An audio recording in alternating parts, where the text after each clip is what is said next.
Olá, tudo bem? Então, estamos aqui de novo para as atividades formativas de verão do Centro Brasileiro da Cosmos, BPF. Esse é o curso da equação de Navier-Stokes, o vácuo físico não relativístico. Há uma formulação covariante do condensado de Bose-Einstein. Na vez passada, no vídeo passado que eu gravei, eu tinha preparado uma aula, acabou que eu consegui fazer duas aulas, né? Gravar duas aulas.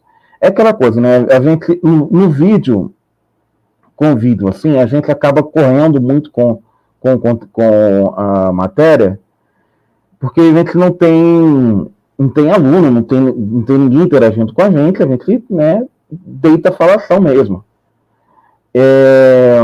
Agora, quando esse tipo de aula, eu teria preparado para um curso presencial, né? E aí seria diferente. Aí essas aulas certamente não seriam tão corridas. Mas, de qualquer forma, a gente também está. Eu queria parar aqui no índice. Ah, tá aqui o índice. Correu o índice de novo. Vamos lá. Maximizei agora. Por que o índice tá? Então, nós vamos hoje para a aula 3, que é a equação de Navier-Stokes, um problema do milênio. Último problema da física matemática clássica ainda não resolvido. Então, nós vamos discutir isso. Né? Eu ali tinha as referências, vamos avançar um pouquinho aqui para a aula 3. Então, vamos chegando lá. Isso aqui tudo a gente passou, né? Tínhamos falado da equação da continuidade. Tínhamos entrado na segunda aula, que é uma aula bastante trabalhosa, assim, e por isso que eu achei que ela demoraria mais, né? Porque é uma aula que a gente deduz a equação de Navier-Stokes, discute fluidos barotrópicos, né? Isso aqui é uma coisa bastante importante e é um procedimento que no quadro certamente ele demora um pouco e eu teria que parar, olhar para o aluno, né? Você olha para a turma assim, vê se o pessoal está entendendo, não está. Então, mostrei aqui o fluido Poiseuille, que vai ser um tipo de fluido importante, tá aí. Um fluido ele vai ser importante por causa porque ele introduz o conceito de viscosidade. Né? Então, nós temos lâminas escorrendo, deslizando umas sobre as outras, então a partir desse fluido a gente pode introduzir o conceito de viscosidade, que é justamente o problema do milênio na equação de Navier-Stokes. Então vamos falar aqui da equação de Navier-Stokes. Né? São esses dois senhores aí, à esquerda o Kurt Louis Navier e à direita George Stokes. Um é francês, o outro é irlandês, e eles contribuíram para a dedução dessa equação, nós somos os caras fundamentais, e essa equação é conhecida como um problema do milênio. Essa aí é a capa da apresentação original lá no Instituto Cruyff, acerca dos problemas do milênio, e essa é a apresentação do problema do milênio, que corresponde ao problema da equação de Navier-Stokes. Então nós temos aí a comissão que julga o problema do milênio, né? Que dá um prêmio de $1 milhão para quem julgar. Esse foi um comitê do problema do milênio há um tempo atrás. Algumas pessoas aí já estão falecidas, já faleceram. Nós temos o Coni. Cadê? Tinha aqui esse senhor aqui sentado à esquerda. Ele é o matemático. Ele é o físico matemático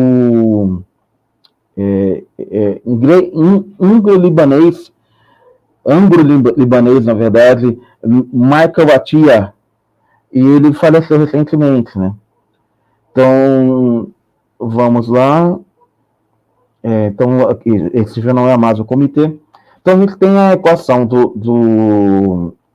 aquilo que é derivada material, que representa a aceleração, né? Então, nós temos a força de um corpo, a força no volume, mais a força superficial. Então, a gente pode escrever a partir disso a equação de Euler para fluidos. E vamos poder, então, fazer uma definição física do que é a viscosidade e a resistência para o cisalhamento. Isso aí eu estou pegando, essas equações eu estou pegando lá das notas do professor, que também é outro libanês lá do IMPA, que eu vou citar mais adiante aqui. Então, isso aqui é uma força, e esse coeficiente que aparece ali é o professor Nashbin, lá do IMPA, que é a viscosidade, é o curso de dinâmica do fluido lá do IMPA. Esse coeficiente aí é a viscosidade. E a derivada que está sendo apresentada ali é a derivada da velocidade do fluido, né, do perfil de escoamento. Né? Então, nós temos que, como nós podemos imaginar um capilar ou um rio, então nós temos diversas camadas, diversas correntes diferentes ao longo do rio. Imagine que você está atravessando o rio a nado, e você atravessa de uma margem à outra, e ao longo, enquanto você vai atravessando nadando, ou seja, a sua posição em relação às margens vai variando, e você sente que existem correntes diferentes. Você precisa controlar o seu nado para conseguir ir em linha reta, porque tem o perfil da corrente ali está te arrastando, não é o mesmo. A cada abraçada que você dá, você é arrastado de uma forma, você é arrastado perpendicularmente à sua trajetória, né, obviamente, mas, já que você está atravessando o rio, mas a intensidade desse arrasto é diferente. Essa força que acontece entre as diferentes camadas de fluido é conhecida como força de cisalhamento. Então, nós temos camadas diferentes deslizando umas em relação às outras, e elas impõem uma força umas como as outras, como mostra aqui a figura. Nós temos uma área e existe uma força de cisalhamento no sentido do escoamento, né? Então, você tem na direção do escoamento, você tem a direção Y, e a direção X é a direção do escoamento, e a direção Y é a direção da sua trajetória. Então, nós temos um atrito entre as diversas camadas de água, ou do fluido que você quiser ali, e isso implica em uma força que nós chamamos de força de cisalhamento. Aí é o conceito que eu tinha mostrado. Temos ali um corpo de prova em que ele experimenta uma força na sua parte superior e uma força na sua parte inferior. Né? As duas paredes são as margens do rio, e esse corpo tem uma dimensão ΔY. Né? Então, nós temos uma força na parte superior de menos U menos DU, e uma força de menos U na parte inferior. Ele tem ali uma extensão, mas aí seria ideal você mesmo comparar o comprimento de uma pessoa muito alta, né, que seria o ΔY, e a largura dos seus ombros seria o ΔX. Então, a pessoa está tentando atravessar a margem. Né? Esse Mi é conhecido como viscosidade dinâmica. A partir dele, a gente pode definir a viscosidade cinemática, que é μ dividido pela densidade do fluido. Então, a gente está ali, né? Bem, sendo assim, quando a imagem que eu estava é uma imagem em 2 dimensões, mas isso aqui pode ser um fenômeno em 3 dimensões. A gente pode ter um cisalhamento de camadas de diversas camadas entre si, né? De diversas camadas no fluido. O fluido ele pode ter densidades distintas ao longo do seu escoamento, e existe essa força de cisalhamento ao longo dessas diversas camadas em diversas direções. Então, a gente escreve para isso um objeto que é o tensor das tensões, o tensor do cisalhamento. Que, bem, como é uma força, né, eu vou escrever aqui cada componentezinha da força. Então, eu tenho a componente X, corresponde à primeira linha daquelas matrizes ali, né, e aí e a componente tal XX, né, corresponde à primeira linha, primeira coluna. DY, DZ é exatamente o perpendicular à direção, as direções perpendiculares à direção X. Né? Então, no outro, a gente tem, aparece uma componente Y, e ficam as componentes perpendiculares, e assim vai. Então, nós vamos sempre lidando com as componentes em uma direção e depois as componentes perpendiculares. Escrevendo dessa forma essa força em três dimensões, que em três dimensões é representada pelo tensor de cisalhamento. Então, nós temos aí a força, que é justamente, esse tensor é um tensor simétrico,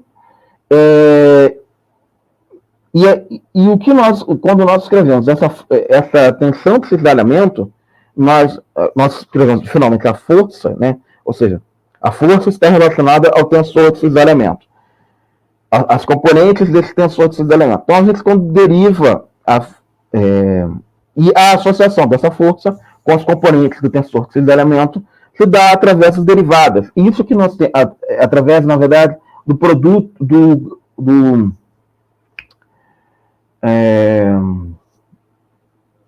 produto escalar do divergente desse objeto. Né? E aí, isso é um divergente tensorial, que é um produto escalar de um operador derivada com os operadores desse objeto aqui. Então, esse divergente, quer dizer, a gente tem um objeto 2x2, um objeto 3x3, não, é um objeto de rank 2, na verdade, né, que é uma matriz 3x3, e o que nos resulta é uma matriz linha, uma matriz 1x3, uma matriz coluna com três componentes, tem uma força, que é um vetor. Então, nós temos um tensor de rank 2 e quando atuamos com o divergente, com esse operador derivado fazendo um produto escalar, nós obtemos, então, um divergente desse objeto, que é isso que eu estou escrevendo aqui. Ó. Então, a força superficial é o divergente do tensor de cisalhamento. Eu tinha escrito já o tensor de cisalhamento aqui. Aí está a força. Ou seja, nós vamos ter... esse divergente é o que corresponde a isso, a ação da... Me perdi. Peraí, cadê? Cadê ele? Cadê ele? Aí, então. Esse aí é uma componente do tensor das tensões, da força, que pode ficar escrita nesse formato. E eu não entendo porque ele está passando sozinho, mas tudo bem.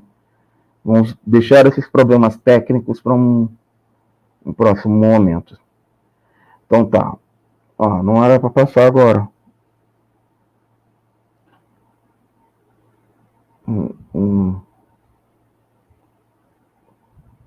Bem, espero que isso não atrapalhe.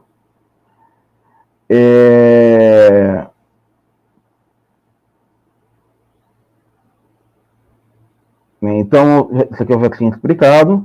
Bem, eu vou agora comentar um pouco. Voltou.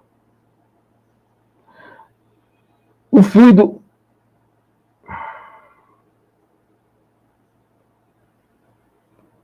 O que está vendo aí? Tá. O fluido é contínuo, olha.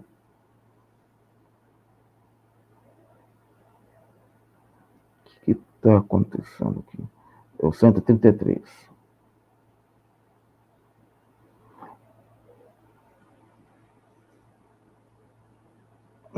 Isso aqui tá chatinho, só para atrasar um pouco, né? O fluido.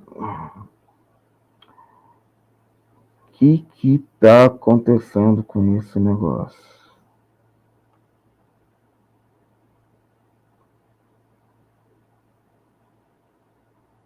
Acho que agora sossegou, né? Então vamos lá, desculpem aí os problemas técnicos. Eu vou passar aqui, que eu acho que é mais seguro. O fluido é contínuo e, bem, isso já estava me impresso, meio claro que o fluido é contínuo, pela própria construção, né, que nós estávamos fazendo. Na verdade, isso tudo aqui é uma analogia com a lei de Hooke, da mola, a lei da elasticidade de Hooke. Né? Nós estamos concebendo um fenômeno muito parecido com o fenômeno de uma mola sendo esticada. Né? Bem, é uma forma da gente pensar,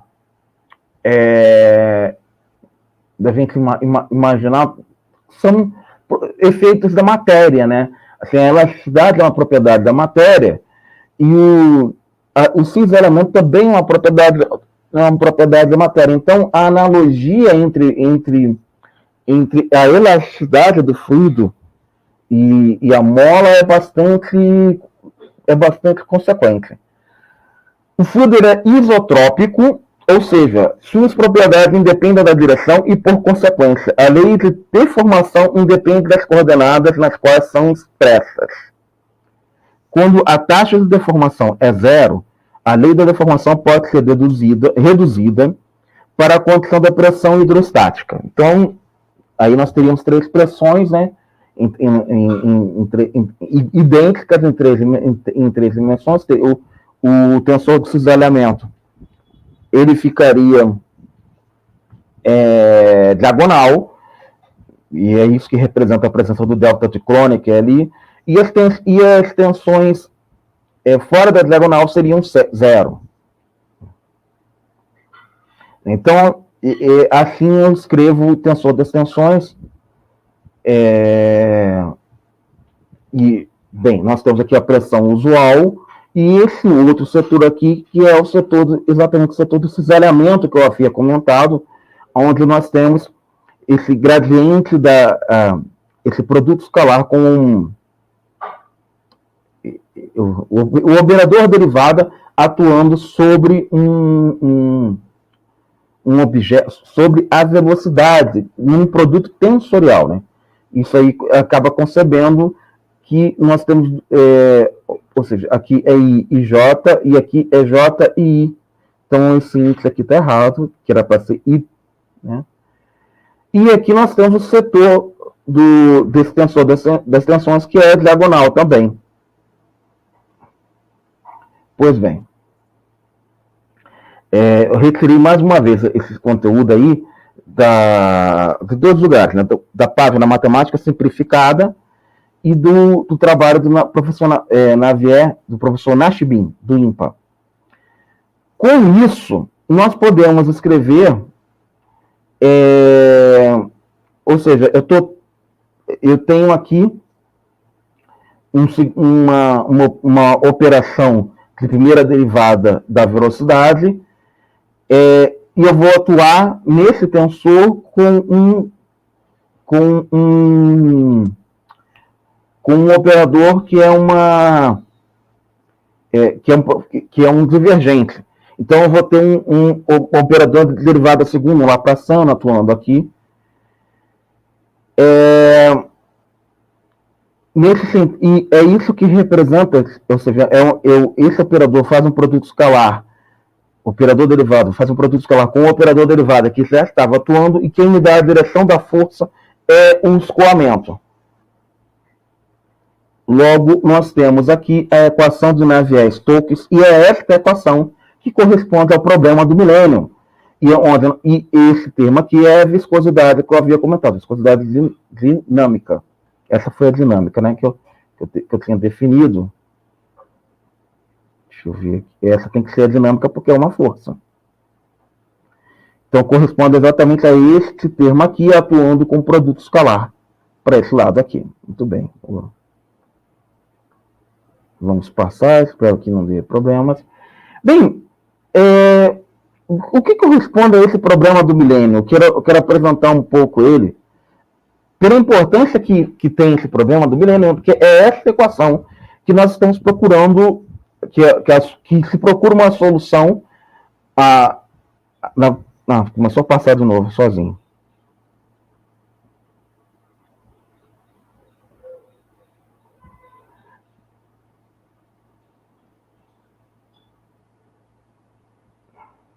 Então, é essa equação que a gente está procurando a solução. A equação de Navier-Stokes, que é a equação que é a força em um fluido na presença de viscosidade.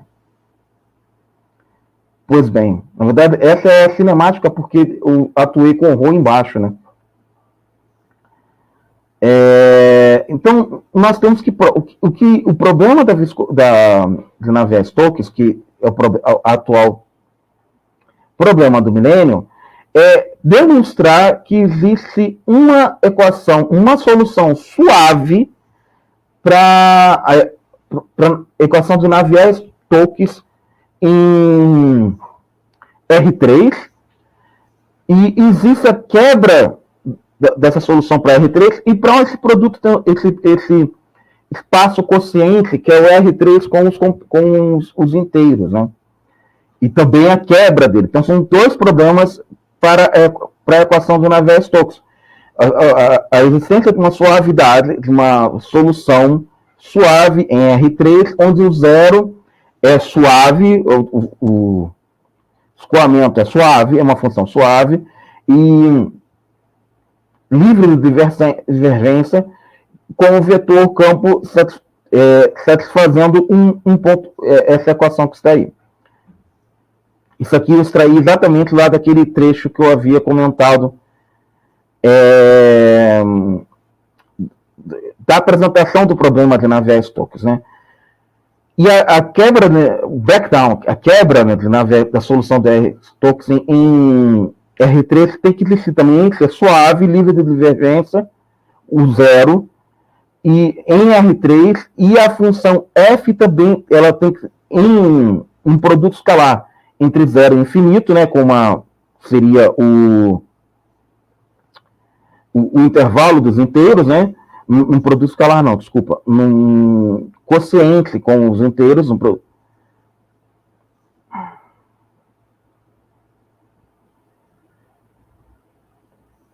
cadê?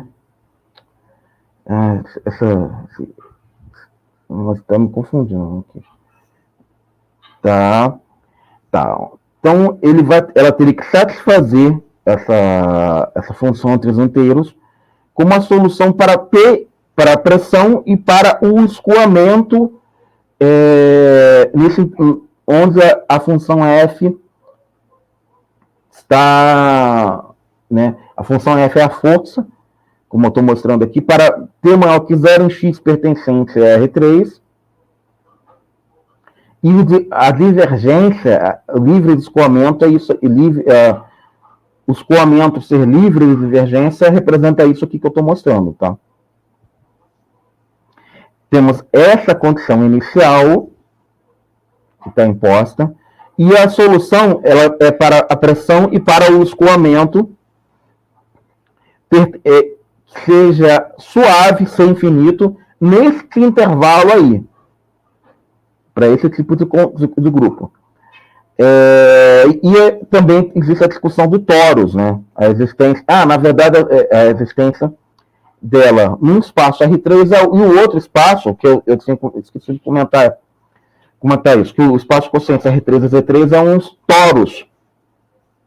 Então, se nós temos a mesma suavidade para essa solução também num torus. Muito bem.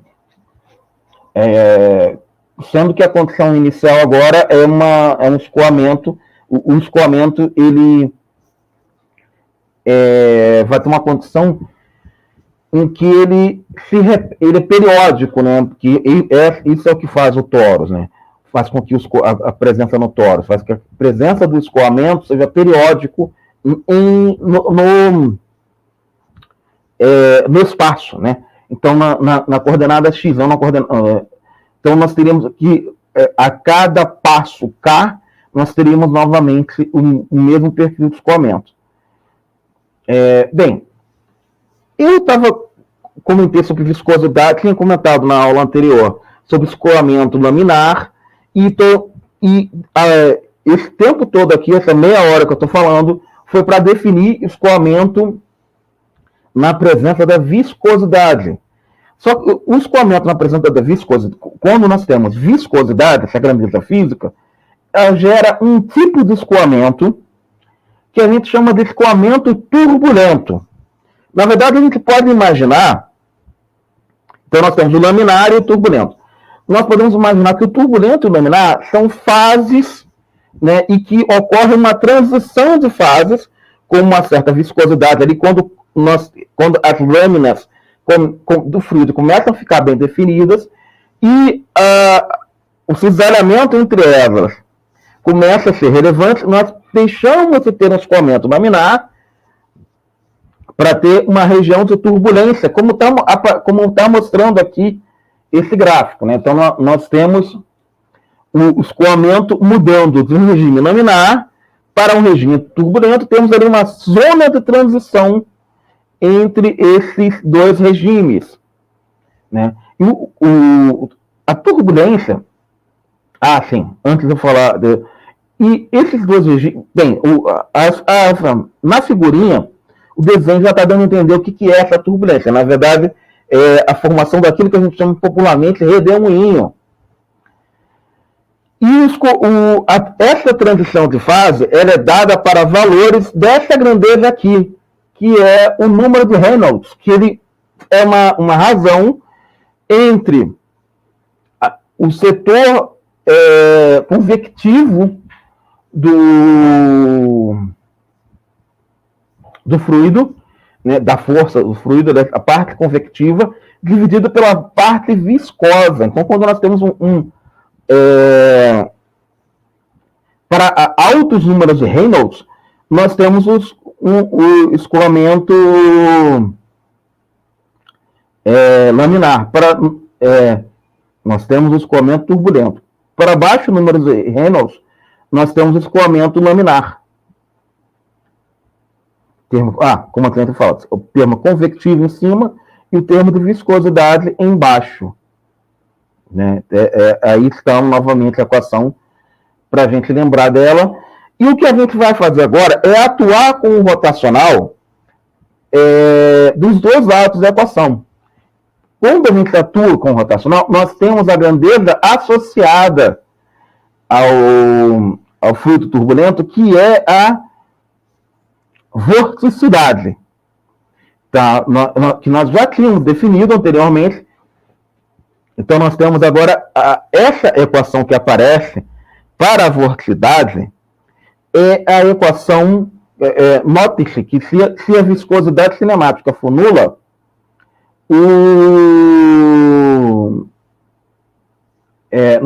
essa equação é identicamente nula. Então, nós temos uma solução trivial aqui que aparece a vorticidade. A vorticidade, que como nós temos mostrado nessa figurinha aqui atrás, ela equivale a alguma coisa do fluido que está rodando, a introdução de um momento angular no fluido. Ou seja, coisas que rodam são definidas pela grandeza do momento angular. Ou seja, a gente define, então, em termos do cálculo tensorial,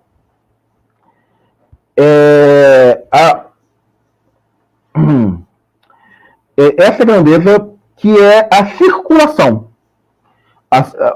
que corresponde, na verdade, ela tem dimensão de momento angular, porque é V escalada é L. Né? E quando estão usando as regras do cálculo vetorial, a gente introduz aqui bem, era para ter um produto escalar aqui na segunda, né? E um produto escalar aqui na terceira, para ter um dot, um ponto aqui, porque o ds é vetor. Então, considerem essa correção aí, eu não passou. Então, essa circulação ela permite que a gente introduza a vorticidade, né, ou seja, obrigatoriamente, esse vetor, o escoamento, ele tem que ter um perfil de rotação. Se o rotacional dele for nulo, nós não, essa integral é nula, e a circulação dele é nula. Então nós não teremos vorticidade. E isso aqui é muito importante, porque quando a gente for fazer a quantização do fluido, a gente vai exatamente fazer a quantização em cima da circulação, porque a circulação é o objeto que introduz propriedades quânticas no fluido, porque o que é quântico, as grandezas quânticas são marcadas pela presença de um momento angular, que é o H cortado, né, que é a constante Planck, que é um momento angular. Então, a quantização ela precisa ser realizada aqui. E isso é uma coisa que nós vamos fazer no futuro. Mas agora, a gente vai discutir um tipo de escoamento, como que a função escoamento, como que a velocidade fica. Ou seja, nós temos, então, uma componente de escoamento laminar, que corresponde ao gradiente daquele produto escalar, mais uma componente de escoamento que corresponde a uma rotação. Então, nós estamos lidando aqui, pelo teorema de Helmholtz, se o escoamento é um campo vetorial contínuo, com divergência e rotacional contínuos, tal que o módulo de V cai no infinito, com essa função de 1 sobre R e uns expoentes ali, ao passo que o divergente de V, o rótulo de V, cai no infinito,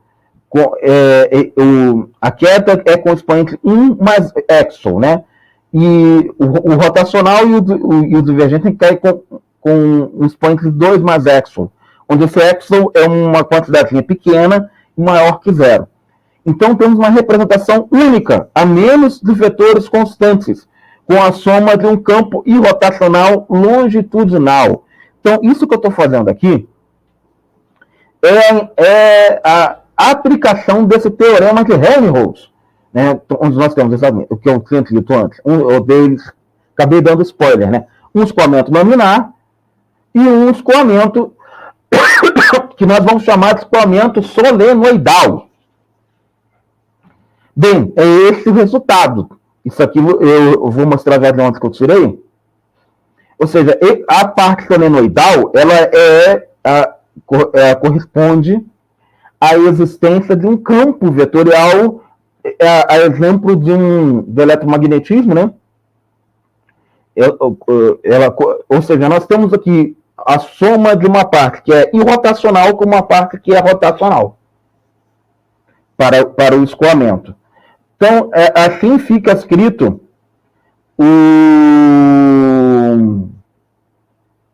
Que coisa, voltou a pular. Deixa eu ver se para agora.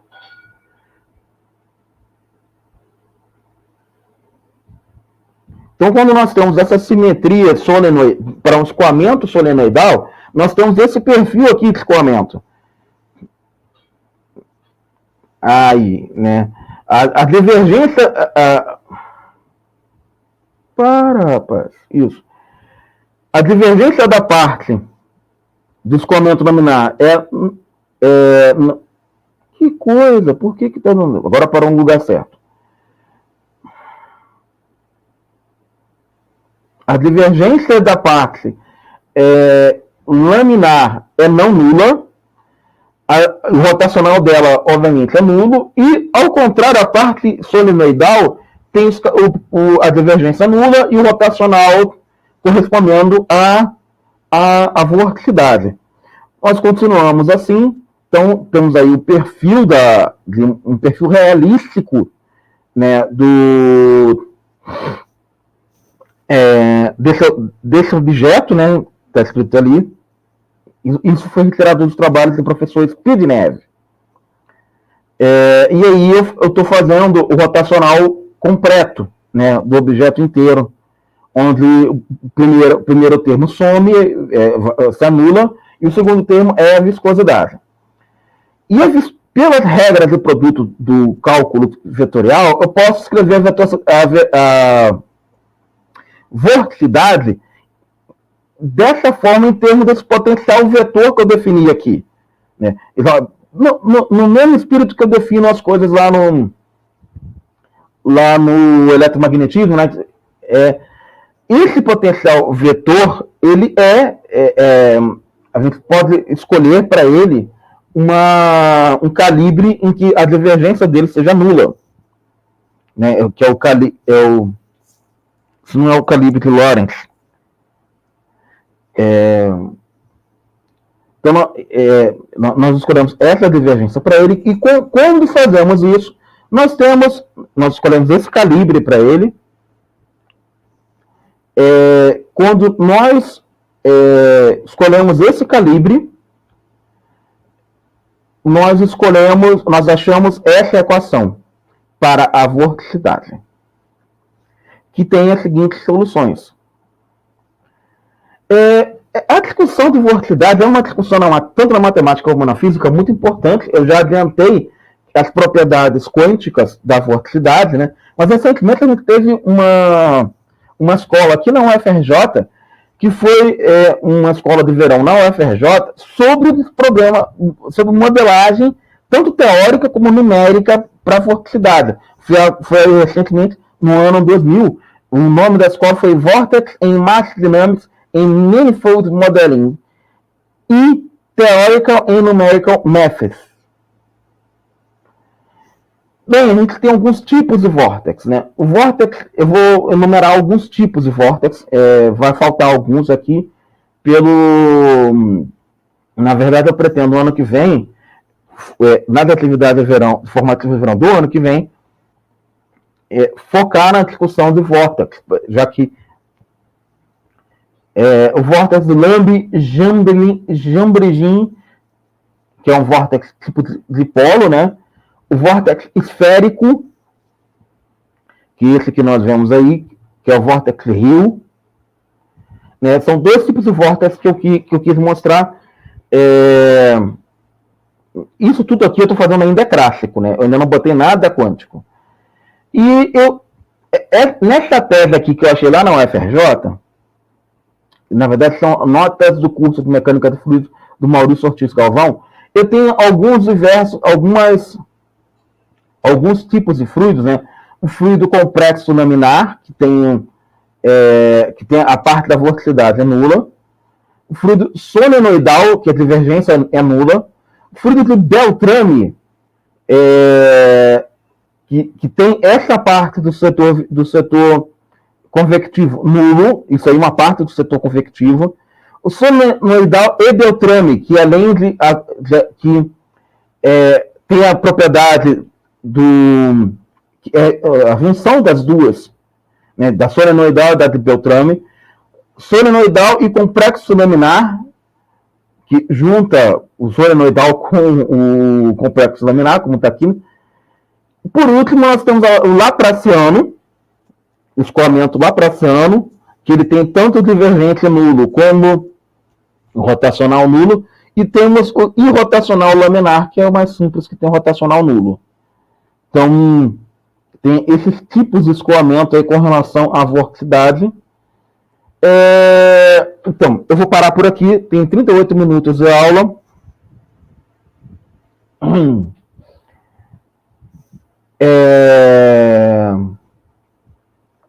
Tem 38 minutos de aula.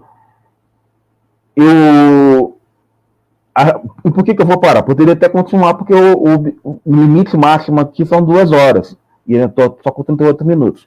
Mas na próxima aula, eu vou exatamente começar a introduzir os objetos quânticos dessa teoria, né? Eu vou começar vou demonstrar que a equação de Navier-Stokes, ela é clássica na sua formulação original, mas que pode se introduzir a partir dela propriedades quânticas, e que essas propriedades podem vir a descrever definem a equação de Gross-Pitaevsky, que são equações que essa equação pode vir a descrever o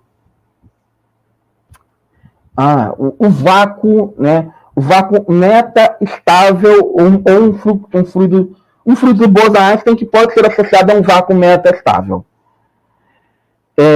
Que hoje é um objeto de estudo muito importante na astrofísica e na cosmologia. Então, talvez minha principal linha de pesquisa, né? Certamente a minha principal linha de pesquisa hoje em dia. Então, esse curso aqui introduz, junto com o curso de relatividade, os pré-requisitos para enfrentar, um pré-requisito para enfrentar alguns problemas do vácuo metastável, que é o que a gente costuma chamar de Superfluid Vacuum Theory, que é uma variante que é uma teoria de gravitação quântica, uma possível teoria de gravitação quântica, que na verdade ela inclui o vácuo no campo, na interação gravitacional. Inclui o vácuo quântico, né? Então, bem, o curso ainda não é sobre Superfluid Vacuum Theory, a gente está só arranhando arranhando a casca dessa teoria. Eu quero agradecer a paciência de todos e eu consigo encerrar. Certamente fui muito rápido. Essa segunda aula acerca da equação de Navier-Stokes, né? Da importante equação de Navier-Stokes. Essa aula não teria que ser um pouco mais longa, inevitavelmente. Então, eu agradeço a todos e muito obrigado pela atenção.